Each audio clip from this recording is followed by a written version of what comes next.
What makes a tune an Irish reel or a jig?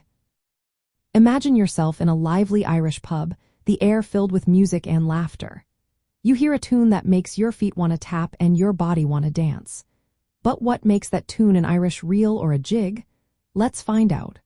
Irish reels and jigs are two of the most popular dance tunes in Irish music, each with its own rhythm and feel. Reels are played in for time, which means there are 4 beats in each measure. The rhythm is quick and steady, with even eighth notes that create a flowing, energetic sound. Reels are often played at a brisk pace, perfect for fast-paced dancing. They usually have 2 parts, called A and B, which are played twice each.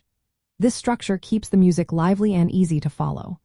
On the other hand, jigs are played in 6/8 time, meaning there are 6 eighth notes grouped into 2 sets of 3 beats. This gives jigs a bouncy, jumpy rhythm that feels like a skip or a hop.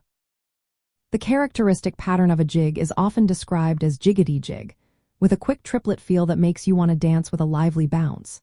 There are different types of jigs, like the double jig in 6/8 time, the slip jig in 9/8 time, which is more graceful, and the single jig. Each has subtle rhythmic differences, but all share that joyful, bouncy spirit. To tell the difference by ear or foot, try tapping along.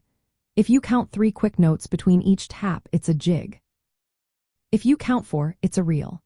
When you're in Ireland and hear these tunes live, you get a real taste of Irish culture.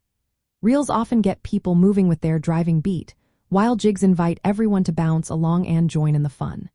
Both are key parts of Irish traditional music and dance, showing the country's love for lively, communal arts. So next time you listen to Irish music, see if you can tell whether it's a reel or a jig just by the rhythm and feel. It's a simple way to connect more deeply with Ireland's rich musical heritage.